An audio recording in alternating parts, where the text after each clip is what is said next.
Dr. Clayton Copeland.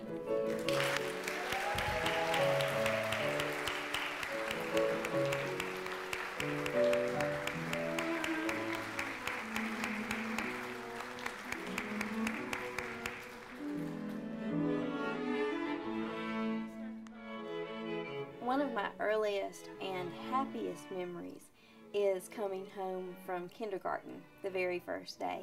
And I said, "Mom, we went to the library today at the school and I met Mrs. Ramsey, our librarian, and I love her so much." The library was such a special place, a magical place. While I may not have been out on the playground with my friends climbing the monkey bars, in the library, all doors were open and there were no limits. You could travel anywhere and be with anyone and do anything. And only your dreams were your limitations. And I wanted to share that with more students. And I knew what it had meant to me in my lifetime and to be able to give that to more children and students. So I entered the master's program here in the school library media track and intended to continue in that track. And then as I began the doctoral program, became very interested in this larger issue of equity of access to information for all patrons and users of libraries, to know what was important to everyone and how could we make our libraries that special, important place for all, no matter the walks of life or various diversities that folks were a part of. I should probably also say that the research I did is the first of its kind to do a comparative analysis of library accessibility from the perspectives of patrons who self-identify as having disabilities and patrons who self-identify as being typically able or not having a disability. And so it was a first comparative to look at access to information and how, if at all, libraries are offering equitable access to information.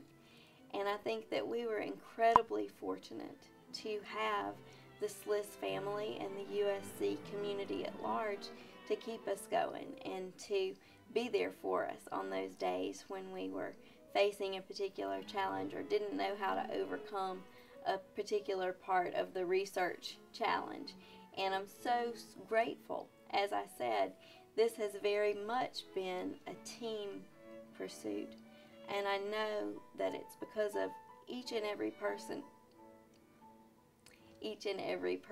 here that I've been able to continue this pursuit. And I hope that as I go forward in life, I can be as selfless and as giving as they have been. In beginning this process of research and looking back through the literature, that's one of the first steps that you take in the research process is going through the existing literature, seeing what has been done and where the areas of opportunity lie for new contributions.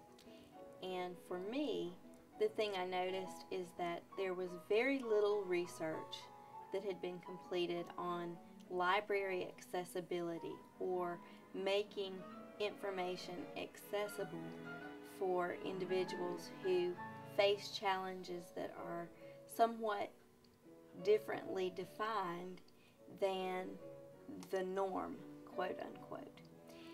And we saw that there were times in history that more work had been done than in other times. For instance, there would be surges of research related to key pieces of legislation like the 1990 Americans with Disabilities Act, or the ADA. But following that time, very little had been done to focus on information access for these populations and to work toward improved access to education and employment or any other pursuit in life. So in the future, and as for what's next in this process, I always hope to maintain trueness to my heart and what drove this journey from the beginning.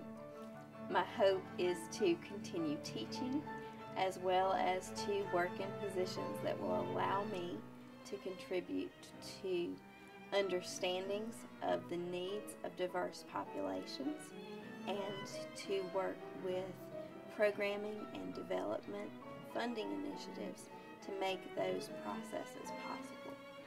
Always be true to yourselves. Remember to pursue your passions.